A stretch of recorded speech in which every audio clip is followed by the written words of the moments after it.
이 새벽에 하나님께서 저희에게 주신 말씀은 마태복음 10장 32절부터 42절까지의 34절부터 42절까지의 말씀입니다. 우리 이 말씀 마태복음 10장 34절부터 42절까지의 말씀을 함께 봉독하도록 하겠습니다. 내가 세상에 화평을 주러 온 줄로 생각하지 말라. 화평이 아니요 검을 주러 왔노라. 내가 온 것은 사람이 그 아버지와 딸이 어머니와 며느리가 시어머니와 불화하게 하려 함이니 사람의 원수가 자기 집안 식구리라. 아버지나 어머니를 나보다 더 사랑하는 자는 내게 합당하지 아니하고 아들이나 딸을 나보다 더 사랑하는 자도 내게 합당하지 아니하며 또 자기 십자가를 지고 나를 따르지 않는 자도 내게 합당하지 아니하니라. 자기 목숨을 얻는 자는 잃을 것이요 나를 위하여 자기 목숨을 잃는 자는 얻으리라. 너희를 영접하는 자는 나를 영접하는 것이요 나를 영접하는 자는 나를 보내신 이를 영접하는 것이니라. 선지자의 이름으로 선지자를 영접하는 자는 선지자의 상을 받을 것이요 의인의 이름으로 의인을 영접하는 자는 의인의 상을 받을 것이요 또 누구든지 제자의 이름으로 이 작은 자 중 하나에게 냉수 한 그릇이라도 주는 자는 내가 진실로 너희에게 이르노니 그 사람이 결단코 상을 잃지 아니하리라 하시니라. 아멘. 네, 오늘 마태복음 10장 마지막 부분입니다. 10장에는 예수님께서 12제자를 파송하는 그런 긴 내용이 담겨 있습니다. 1절부터 15절에서 우리가 나눈 것은 12제자를 부르시고 그들에게 권능을 주시면서 보내시는, 파송하시는 내용을 살펴봤고요. 16절부터 33절까지는 핍박을 예고하시면서 그러나 두려워하지 말라라고 격려하는 그런 내용의 말씀을 함께 나눴습니다. 오늘은 그 내용에 대한 결론에 대한 내용으로 말씀을 나누겠습니다. 특별히 예수님의 제자도의 핵심이 뭐냐 하는 내용을 오늘 말씀을 통해서 함께 보도록 하겠습니다. 34절부터 36절까지의 말씀을 먼저 보시면은 내가 세상에 화평을 주러 온 줄로 생각하지 말라. 화평이 아니요 검을 주러 왔노라. 내가 온 것은 사람이 그 아버지와 딸이 어머니와 며느리가 시어머니와 불화하게 하려 함이니 사람의 원수가 자기 집안 식구리라.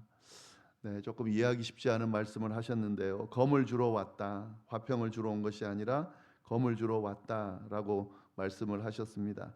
여기서 말하는 검은 로마 군인들이 사용하던 짧은 칼을 이야기하는데요.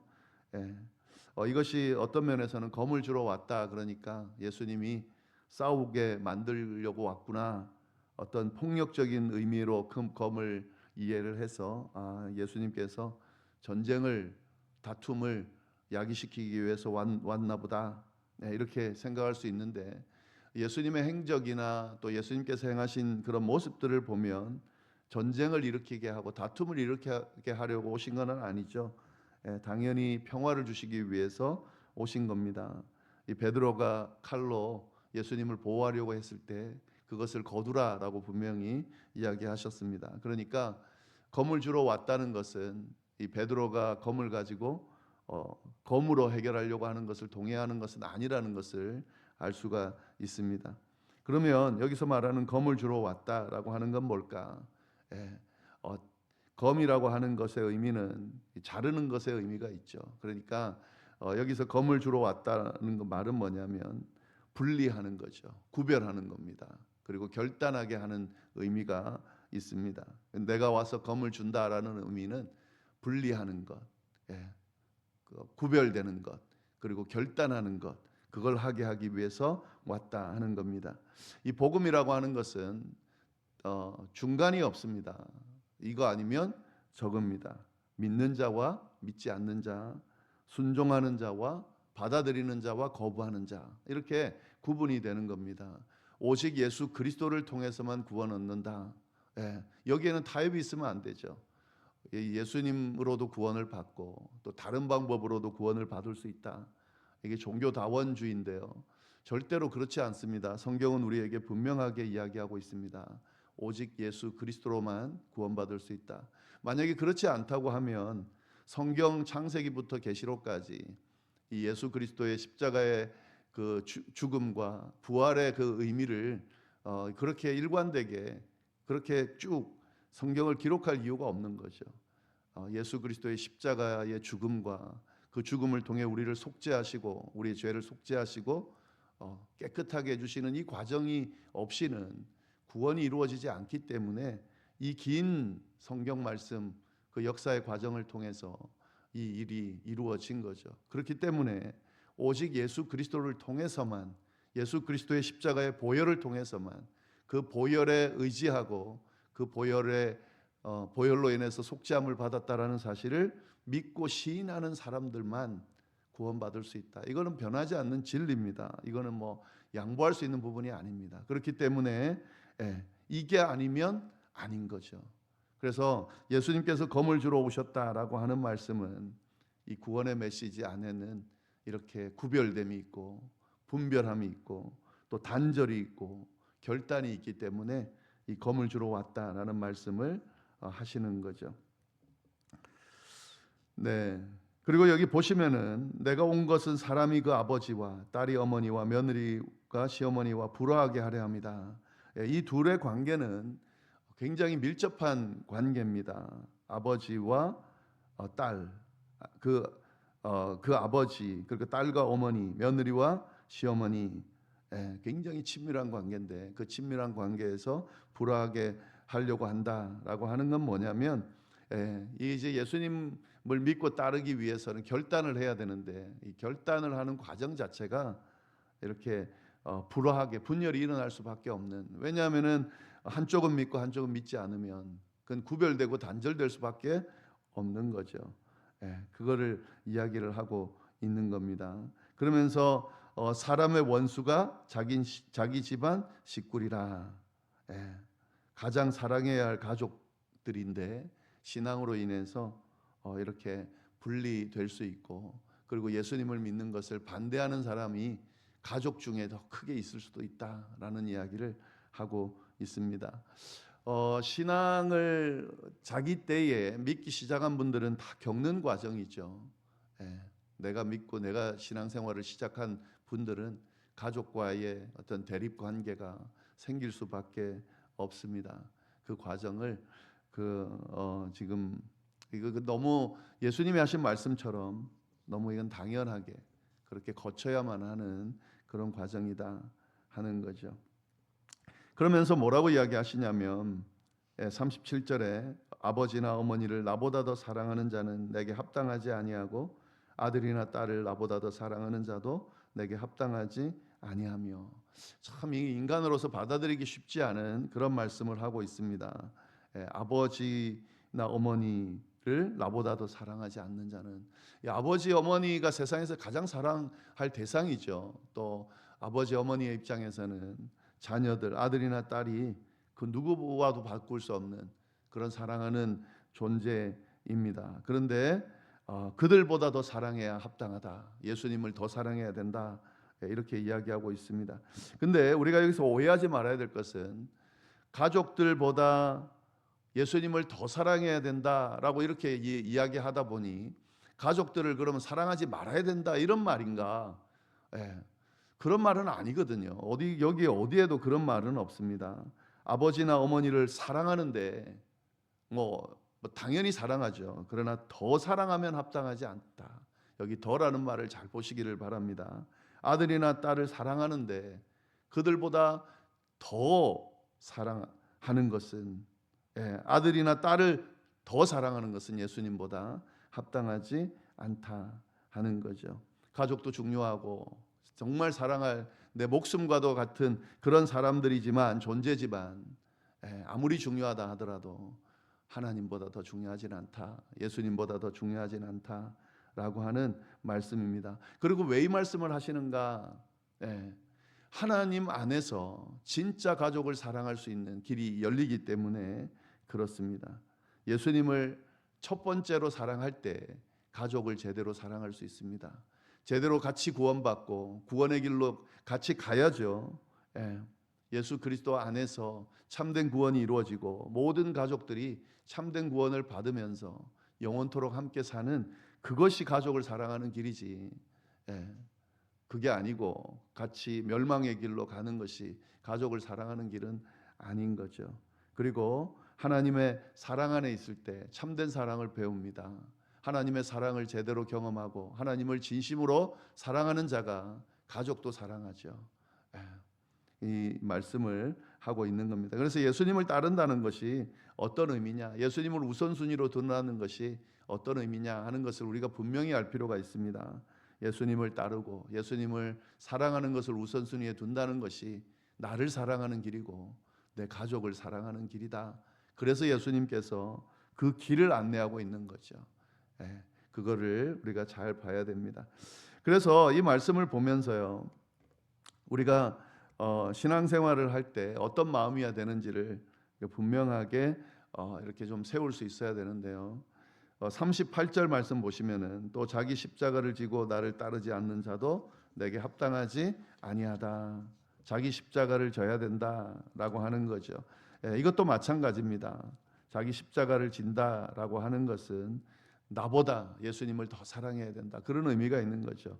이 십자가를 진다는 건 내 욕망이나 내 자아나 이런 것들 십자가에 죽이는 걸 말하는 거죠. 나보다 예수님을 더 사랑하고 우리 가족보다 예수님을 더 사랑할 때 진짜 나를 구하는 길이고 나를 세우는 길이고 가족을 구하는 길이고 가족을 사랑하는 길이다 하는 사실을 예수님께서 분명하게 알려주고 있습니다. 그래서 39절 이런 말씀이 있죠. 자기 목숨을 얻는 자는 잃을 것이요 나를 위하여 자기 목숨을 잃는 자는 얻으리라. 이 복음서에 이 말씀이 여러 번 반복됩니다. 마태복음 16장 25절에도 있고 마가복음 8장 35절에도 있고 누가복음 9장 24절에도 있고 요한복음 12장 25절에도 있습니다. 자기 목숨을 얻는 자는 잃을 거다. 그러니까 자기 목숨을 보존하려고 하는 자, 자기 중심적으로 사는 자, 자기가 최고라고 생각하는 자, 도리어 그것은 망하는 길이라는 거죠. 자신을 잃는 길이라는 거죠. 그런데 나를 위하여 예수님을 위하여 자기 목숨을 잃는 자는 얻는다. 자기를 부인하는 자, 예수님을 우선순위에 두는 자, 예수님을 따르기 위해서 위험을 감수하는 자, 그 자들은 도리어 생명의 길을 갈 수 있고 영생을 얻게 된다 하는 거죠. 이 말씀을 제자들에게 가르치셨고 제자들이 그 말씀을 따랐습니다. 그래서 저희가 이 예수님의 제자들, 그 이후에 예수님을 믿고 따르는 자들의 삶을 우리는 알고 있잖아요. 그들은 죽으려고 했습니다. 예수님을 따르면서 죽기를 각오하고 따랐는데 결국 그들이 어떻게 됐습니까? 구원받고 영원한 하나님의 나라에서 우리가 지금 기록하고 기억하고 있는 거죠. 영원히 하나님과 함께 지금 영광의 자리에서 예수님과 함께 지금 권세를 가지고 세상을 다스리면서 그렇게 살고 있다 하는 거죠. 그리고 예수님을 부인하려 했던 자, 예수님을 죽이려고 했던 자들 다 어디에 있는지도 모르죠. 다 멸망의 길을 갔다 하는 겁니다. 이 역설의 진리를 우리가 잘 알아야 됩니다. 40절 말씀, 너희를 영접하는 자는 나를 영접하는 것이요 나를 영접하는 자는 나를 보내신 이를 영접하는 것이니라. 이제 주제가 약간 전환이 됐는데요.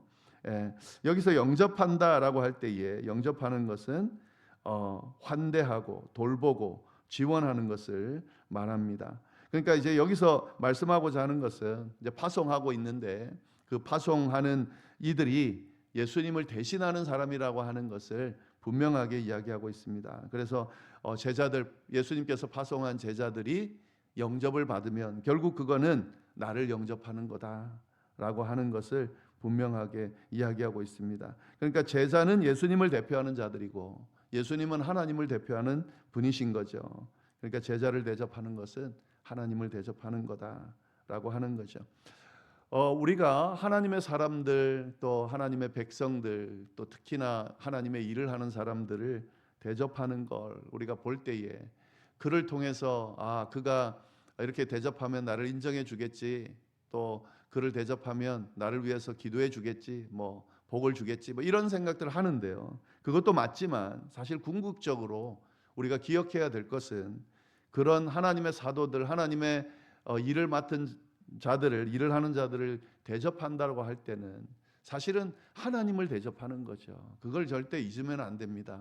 사실 뭐 저 같은 사람, 예를 들면 목회자를 대접한다라고 할 때 뭐 저 같은 사람 대접해서 뭐 하겠어요. 물론 뭐 같은 목회자고 또 하나님의 말씀을 선포하고 또 신앙적으로 기도하고 이끌고 하니까 그런 어떤 감사의 표현을 하는 것은 좋지만, 사실은 궁극적으로 그런 대접들을 할 때 제가 늘 염두에 두고 있는 것이 있습니다. 저 때문에 그럴까? 그렇지 않죠. 하나님을 사랑하고 하나님을 대접하는 마음으로 하시는 거죠.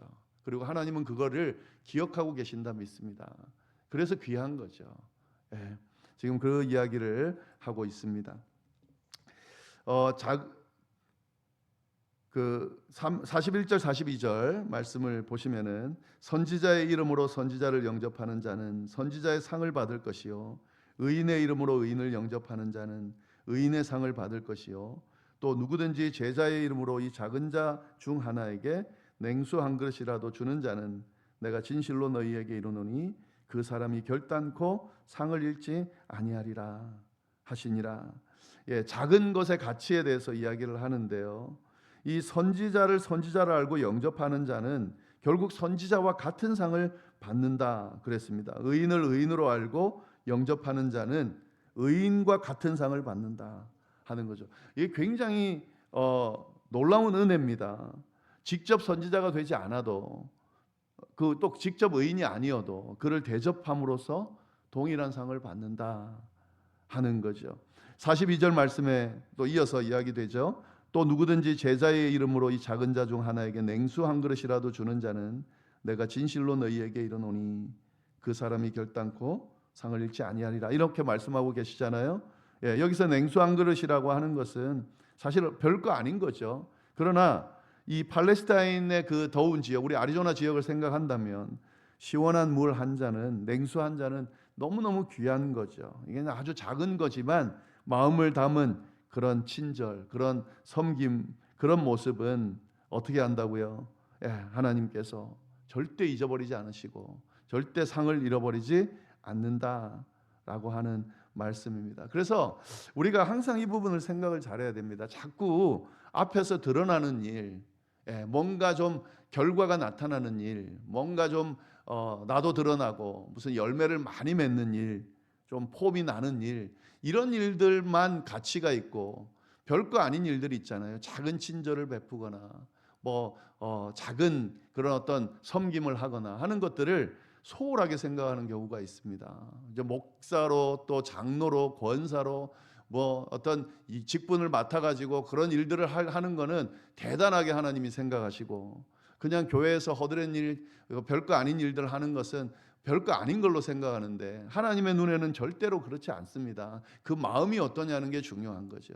크고 작은 거에 관계없이 내게 맡겨진 그 일을 정말 하나님을 위해서, 하나님을 생각하면서 하나님께 한다 생각하고 하는 자들에게는 하나님께서 큰 상을 주신다 하는 거고요. 그리고 그 일들은 내가 직접 하지 않다 하더라도 똑같이 선지자를 대접하고 선지자가 하는 일을 협력하는 자는 선지자의 상을 받는다는 거예요.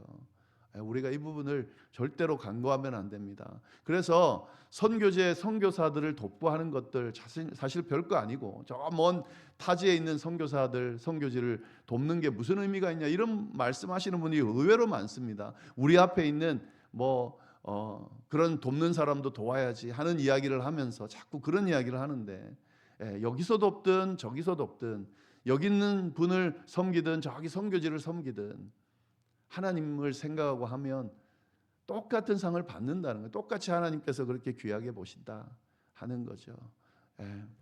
이 예수님, 이건 예수님이 하신 말씀입니다. 이 예수님의 말씀을 꼭 기억하시고 그런 마음으로 그렇게 이 말씀대로 그렇게 살아가실 수 있기를 간절히 바랍니다. 오직 예수님만이 우리를 구원하실 수 있다라고 하는 이 신앙의 어떤 진리를 절대 양보하지 않으시기를 간절히 바라고, 이 신앙을 지키기 위해서 때로는 여러 유혹들, 또 다툼들, 문제들, 갈등들이 생기겠지만 그 안에서 참된 진리를 전함으로 우리가 다 살 수 있다라고 하는 사실을 우리가 기억하면 좋겠고, 물론 여기서 한 가지만 더 말씀을 드리면 이단들이 하는 행동과는 구별이 돼야 됩니다. 이단들이 많이 그러죠. 그 진리를 지키기 위해서 가족도 버리고 뭐 다 버리고 그냥 그렇게 하잖아요. 그러면서 이 말씀을 들이대는 경우도 있습니다. 절대로 그건 아니죠. 지금 이 말하고자 하는 건 그건 아닙니다. 다 살아야죠. 그래서 이 가족들과의 관계에서 복음을 지키기 위해서 막 너무 갈등이 일어나고 할 때에 그 갈등의 어떤 그 상황 가운데서 그거를 지혜롭게 정말 그들을 사랑하는 마음으로 대하지 못하고 정말 마치 사단에 잡힌 것처럼 다시는 보지 않는 것처럼 가족을 버리고, 그런 의미가 아니라는 것을 우리가 지혜롭게 잘 봐야 됩니다.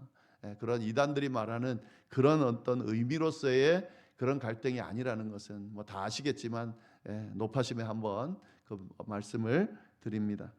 네, 오늘 말씀 잘 기억하면서 참된 예수님의 제자로서의 삶을 살아가는 우리 모두가 될 수 있기를 간절히 바랍니다. 기도하겠습니다.